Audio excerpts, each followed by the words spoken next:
Okay, hello guys. So for today, I'm going to discuss controlling inheritance and overriding. With that, items will be discussed as follows: inheritance, abstract, and final. So let's begin. Controlling inheritance and overriding. So by default, all classes can be extended. So as we've made in our previous discussions and topics, we've already used the inheritance by using the extend keyword. So let me refresh you with that inheritance concept. So I'm going to open my note. So let's say we have a class A, and then we also defined class B. So if class B will inherit from class A, we use the keyword extend class A. So it's extend A. So that's the process of inheritance in Java. And then derived classes have the option to use or override inherited methods. Okay, what does it mean? So derived classes or derived class. In my example, class A is what you call the base class, and class B is the derived class because it extends with A, with class A.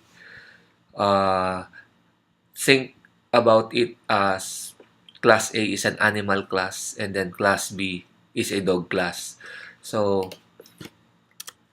behaviors of class A, like method A, you define method B, will also be available in the derived class, in this case in class B. And a class can change this default. So I'm going to show you in Eclipse on how do we override methods from the base class.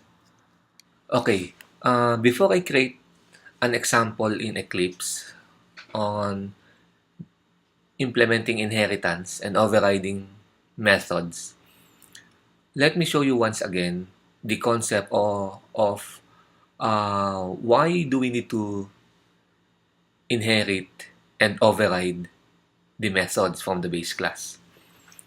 So I have here a class animal. This is the base class, so it does not represent any kind of specific animal.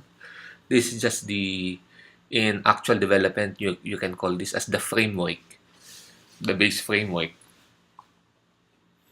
So class animal, an animal can have a different method. So let's say method 1,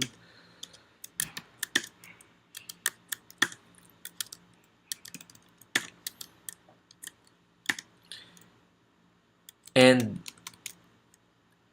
another one, actual action of an animal can jump. So I have a jump method here.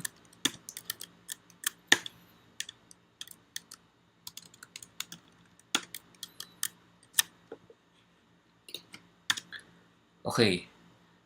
Now if I create another class, let's say class dog extends animal, this is now the specific animal, dog extends animal, which means to say that the dog can use the behavior of the base class animal. So the dog class is called the derived class because it extends from the base class animal. So I can use method 1 or jump in my class dog. But what if the definition of jump in the class animal, in the base class, is that it can jump 10 meters. But the dog cannot jump 10 meters high. So what we can do is to override or create our own implementation of the method jump. So in our class dog, we can create our own jump, the same method name, and then we will just modify the action of this jump. So let's say jump 5 meters high. So in this case, we are now overriding the jump method. If we do not want to override the jump method, which means to say we do not want to create our own implementation of jump method from the base class, then we can simply call the jump method from the base class. So what this will do is that it will call the action of the jump method from the base class.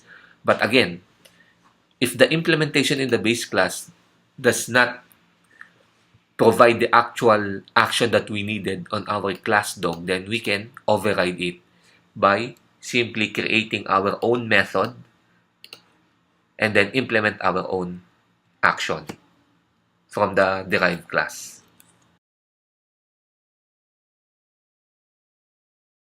Okay, so I'm going to launch my Eclipse.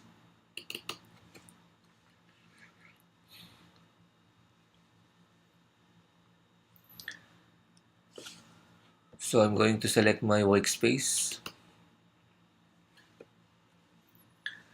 So I'm running Eclipse Neon in my Mac.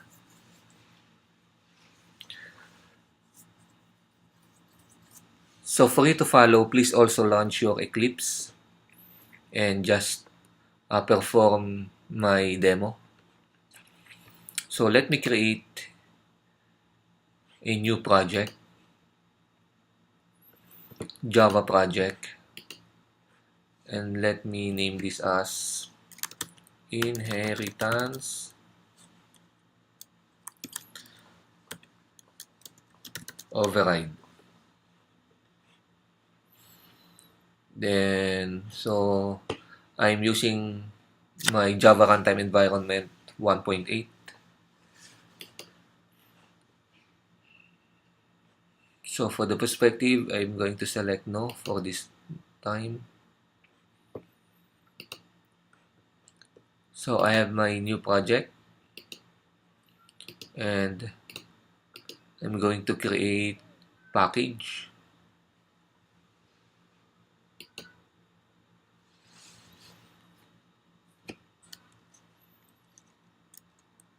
So let me name this as inherit.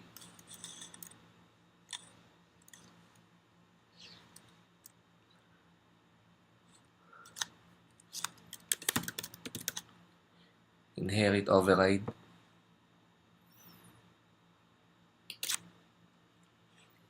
Okay. And inside my new package, I'm going to create my base class. So in my note a while ago, the class animal is the base class. So here, I'm going to create a base class. I'm going to name it as calculation. So my base class will not have the public static void main.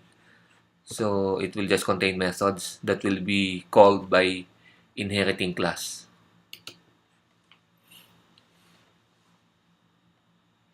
Okay? So in my class calculation, I'm going to define class variable int z. And then I'm going to define the method. So what the calculation does is that it will provide the arithmetic operations. So I'm going to define the addition int num1, number 1, int number 2.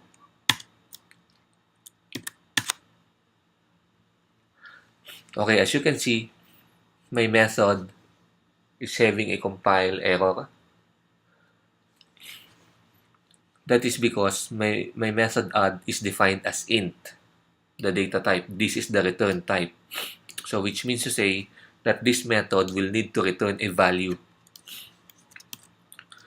Okay, so I will just do the actual operation. So z is equal to num1 plus num2. And then I'm going to return z because I have a return value of type int. And then my z is of course of type int also. Then let me define my subtraction. Int num1, int num2.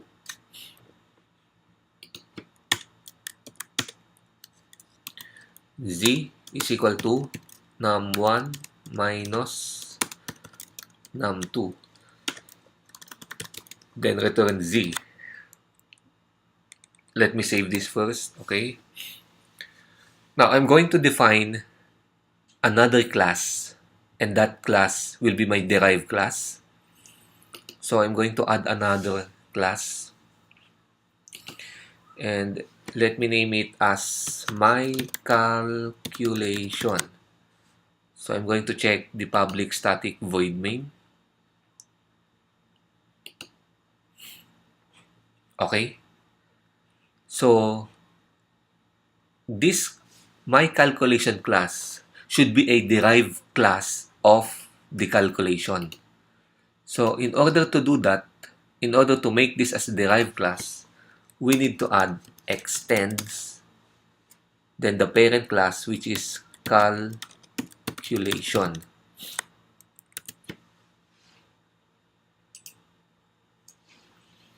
Okay.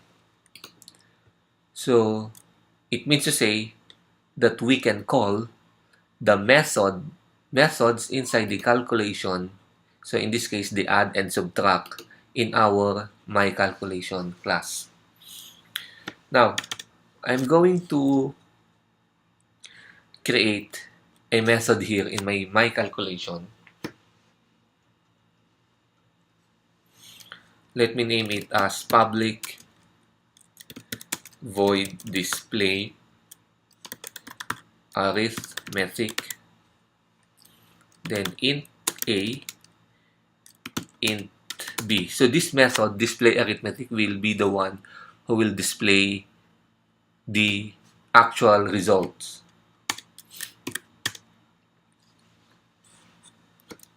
Okay, so I'm going to define a local variable here that will contain the operation, the result of the operation from the calculation class. So sum, int sum is equal to add a comma b. Now notice, method add does not show any compile error here in our Eclipse. Why is that? Did I define the method add in my calculation? Obviously, you see that there is no add method in my calculation. But why is that? The add method is not showing an error in my code here. It is because that add method is recognized as a method from our calculation because our class my calculation extends calculation. So our class can see all the methods, public methods that we define in our parent class, in our calculation class. That's why add method does not show any error here in our Eclipse. Now, I'm going to define the next variable. Let me name it as sub. Then subtract a comma b. So we are calling the method, the actual method from our parent class, which is calculation. In order to prove that, let me rename the add, like in our parent class, addition. Save that. you can now see that my add is now showing an error. So it says that the method add is undefined for the type my calculation. So first, it will look for the method add in our current class, in this case in my calculation.java. If it does not see the method add, then it will look for our parent class calculation. If it does not see again the method in our calculation, then it shows an error. Okay, so going to revert it back.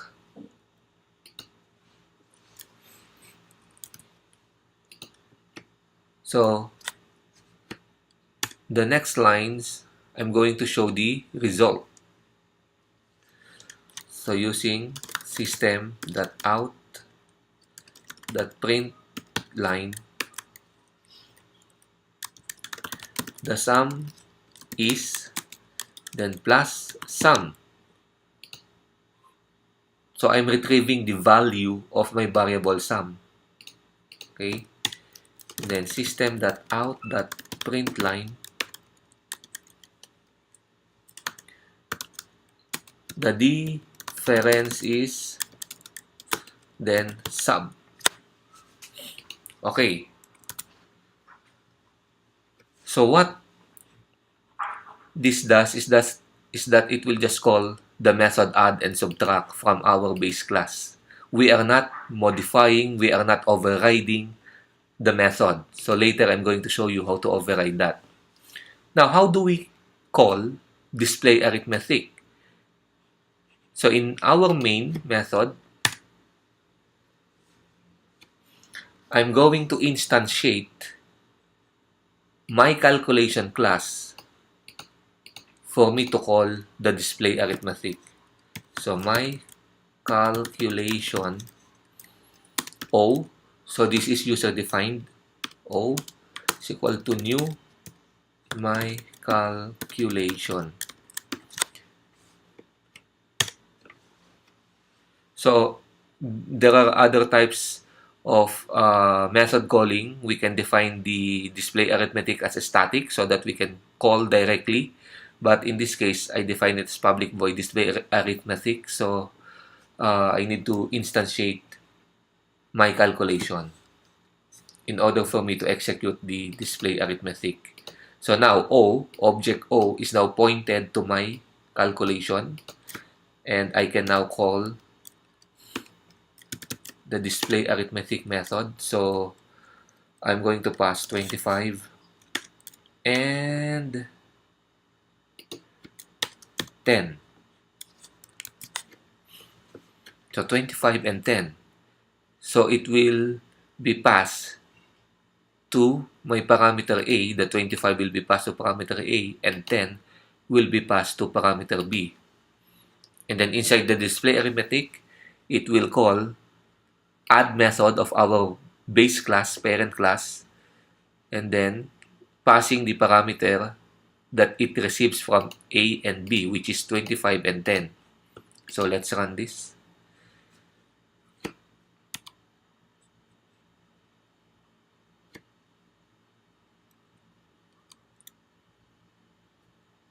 Oops.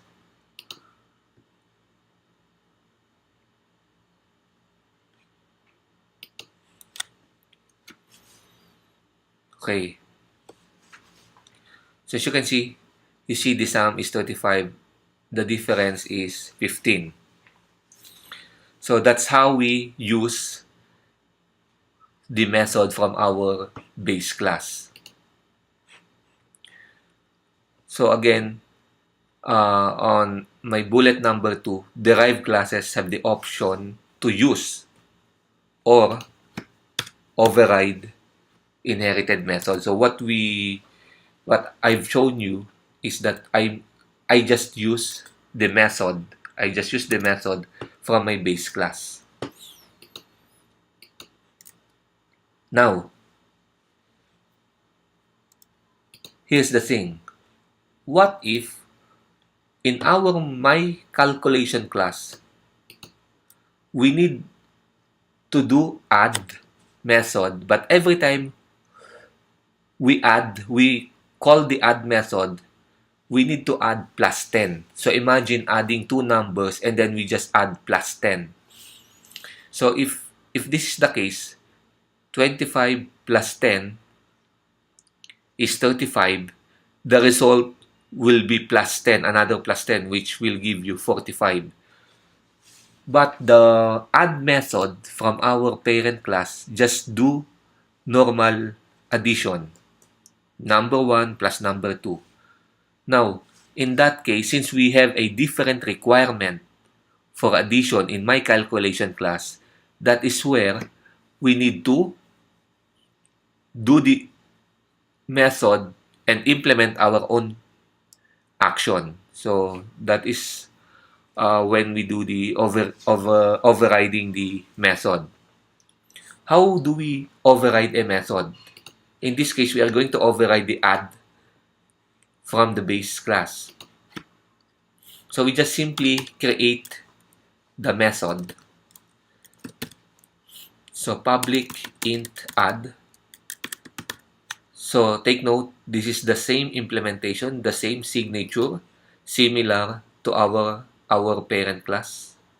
So we'll just copy this.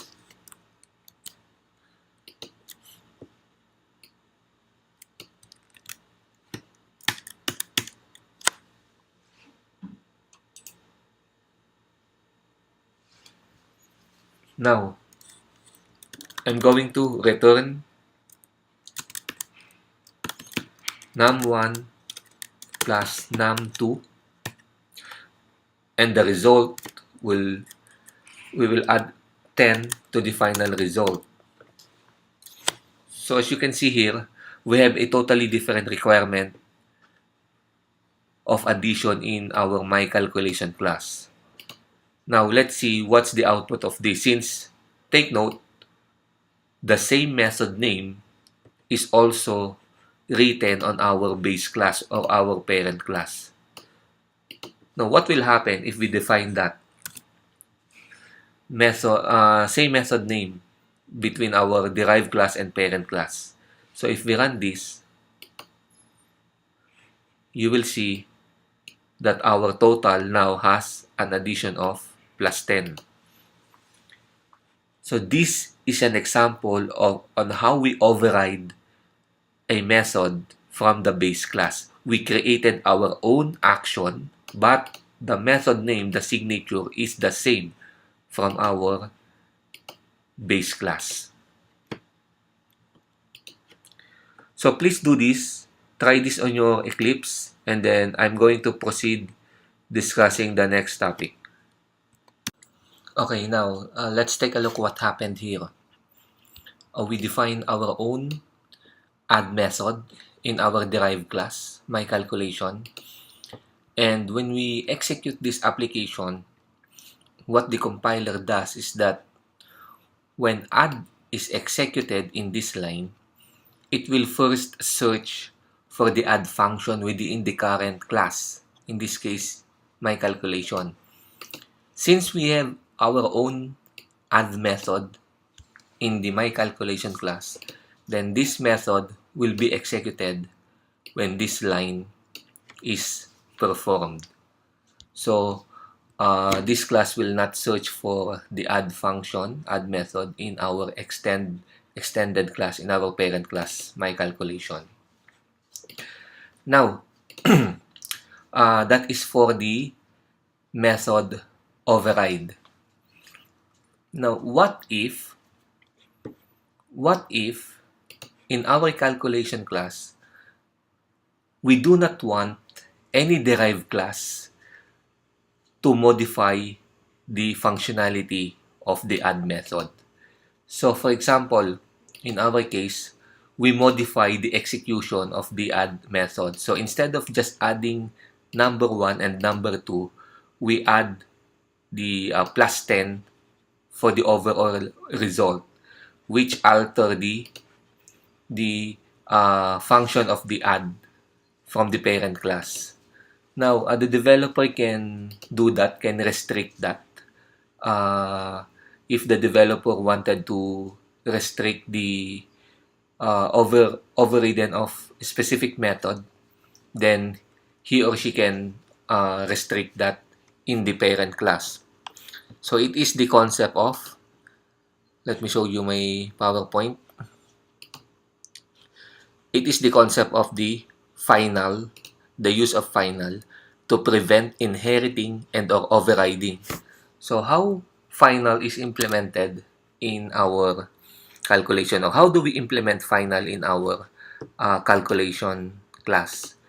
So for example, if we do not want the add method to be overridden, and in that case, the developer who will extend to this calculation class will only use what is defined in the parent class, then we put final. So public final int. Then once we save that, notice that I am getting now an error in my derived class, in my calculation. So if I open that, you will see that if I point my mouse over the this line, then it says that cannot override the final method from calculation. So there's no way we can override, we can change, alter the functionality of the method add from the parent class on this my calculation class. So in that case, if we use the add method, in the method of display arithmetic, we will use the add functionality defined in the calculation, which is it will just sum number 1 and number 2. So I'm going to place a comment here, then save, and then if I execute this, you will see that the return of the operation is just adding number 1 and number 2. So we are using the parents method add on the parent class. So I hope you get the concept of inheritance and overriding. So on the last part of this video tutorial, I'm going to show you what is an abstract, or how we can use abstract in classes.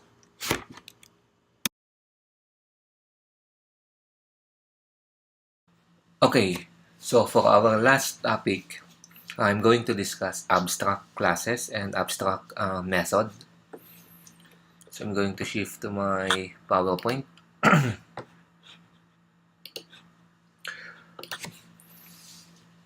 Okay, so we use abstract to require inheriting and or overriding. So I'm going to show you and explain to you in details in Eclipse.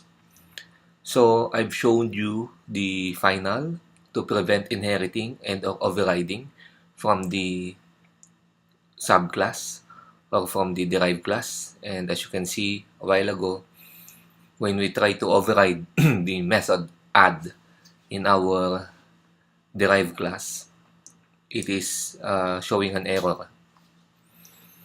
Okay, so for abstract class and method, abstract class is a class that is declared as abstract. So you place abstract keyword in the class itself, in the definition of class. Abstract classes cannot be instantiated. So guys, please remember that when you declare a class as abstract, you cannot instantiate it. So how do we instantiate a class? We just simply say that the name of the class, let's say Eric O is equal to new Eric. So you cannot do that.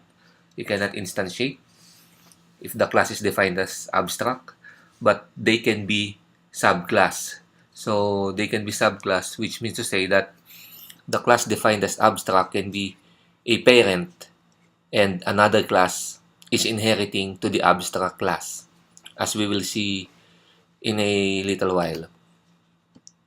When an abstract class is subclass, so the subclass or the derived class provides the implementation for all of the abstract methods in its parent class. So guys, please remember this.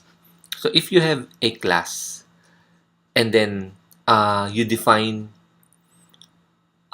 two abstract methods in that class, and then you create another class that extends to this abstract class, those two methods should be implemented in your derived class. Always remember that. I'm going to show you that in a while. But just remember that all abstract classes defined in the, I mean all abstract methods defined in an abstract class must be implemented in the derived class. Okay, so for the abstract method, an abstract method is a method that is declared in a class but contains no implementation. That is the essence of abstract. Imagine, going back to my example a while ago for the class animal and dog. So we can create a class animal and has a method, abstract method of jump. But the jump method in the class animal contains no implementation, meaning to say it will do nothing. It is just defined as abstract. No code in it. So there's no code. It is just the definition of the method. And then once a dog class extends the animal class, the dog class should implement the actual jump method. And then if there is another class, say monkey, then that monkey will also implement the jump method. So derived class or subclasses that extends to a parent class that has an abstract method must. So I highlighted it, must provide the implementations for the abstract methods. So again, if we define 5 abstract methods from the parent class, the subclass or the derived class should provide the actual implementation for the 5 abstract methods. So let's see in Eclipse. So I'm here now in my previous example. So as you can see, the commented code, since this is causing an error because the add method is defined as final. Now, in my parent class, so this is my parent class, how do we define abstract method? So we just simply define the abstract method as, so my scope, public, then the keyword abstract. So I'm going to create a multiply method, but the multiply method is an abstract method. So public abstract int multiply, then int num1, int num2. Now, please remember that when a method is defined as abstract, that method will have no implementation in the parent class, in the class on where it is defined. So in this case, it is my public class calculation. So inside my calculation, I have an abstract class multiply. So multiply will have no implementation. So I will just end my multiply method with a semicolon. Now, another thing to remember, when you define a method as abstract, the class itself should be defined as abstract. So in this case, I have 3 methods: add, subtract, and then 1 abstract method, multiply. But since I place an abstract keyword in my multiply method, the entire class should be defined as abstract. So that is a rule. So how do we define abstract? Before I fix this issue, let me show you the error. So the type calculation must be an abstract class to define abstract methods. So again, it will not allow us to compile this because there is 1 abstract method. So the entire class should be defined now as abstract. Oops.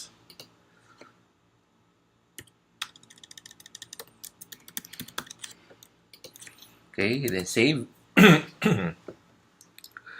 Now what this will do on our subclass or on our derived class, my calculation.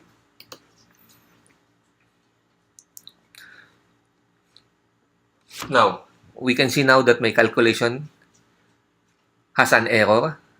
And as I said in my PowerPoint, all abstract class defined in the parent class should be implemented. So the actual implementation of the multiply method should be found in our derived class. So this is derived class because it extends the calculation.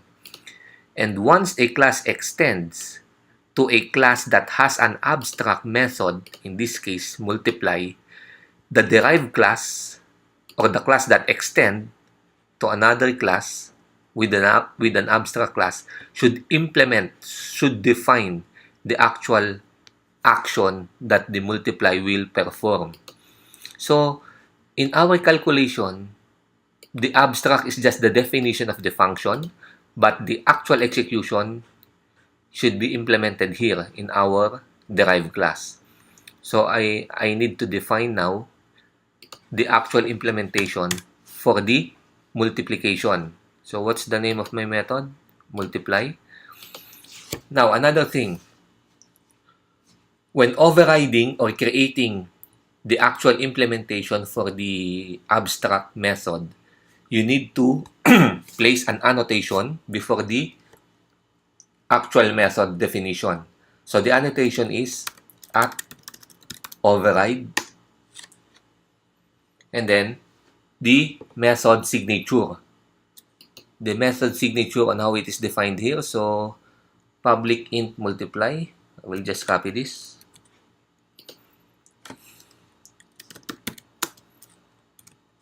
So public int multiply.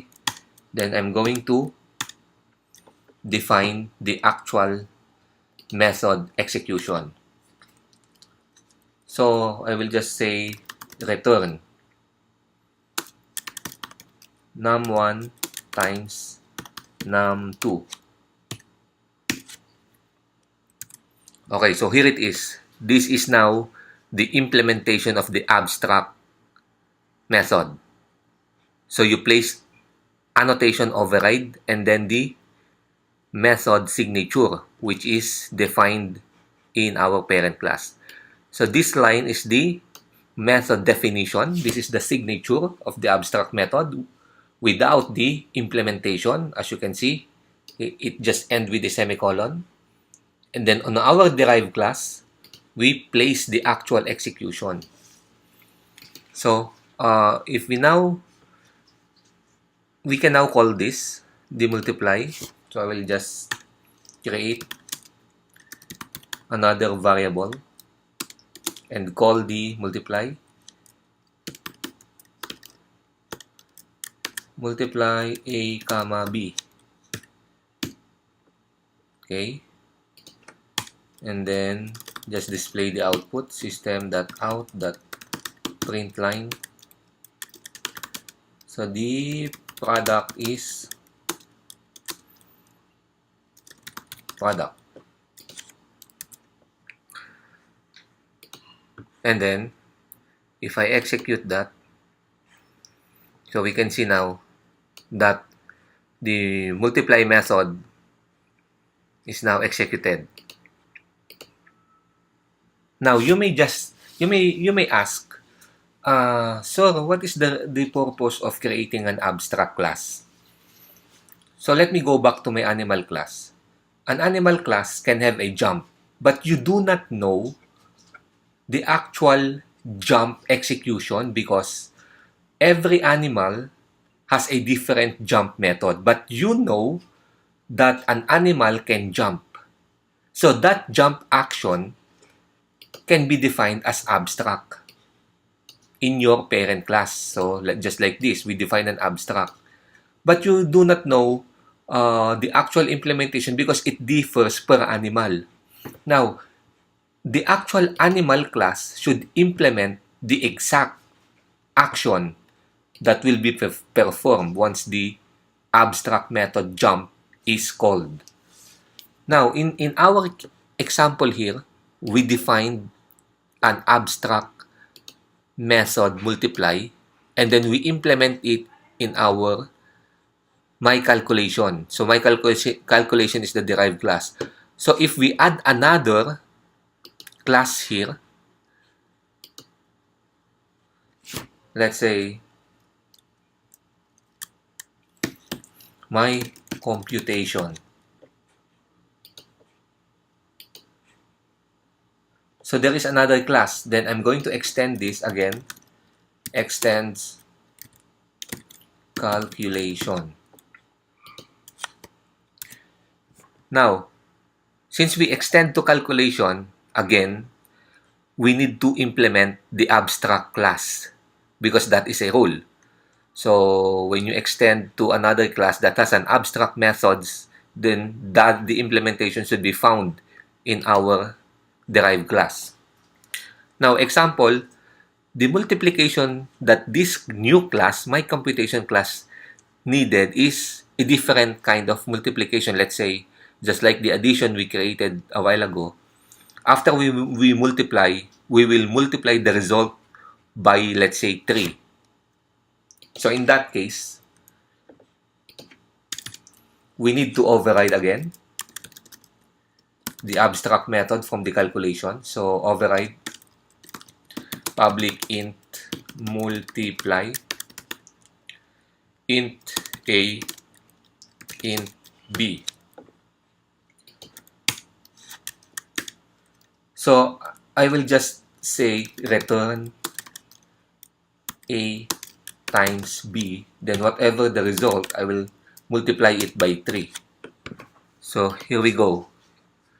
You see a different implementation of multiply compared to my calculation, which just multiply number 1 and number 2, but they are calling the same method, abstract method, from the parent class, calculation. So I hope you get the concept of abstract, defining abstract, and why define an abstract methods, because of the different implementation of the actual method. We do not know what the subclass really needs, but we know that there should be a method like that, like this. So we define an abstract method, and then we let the derived class do the actual implementation. Okay, I hope you understand it, and if you have any question, don't hesitate to ask me.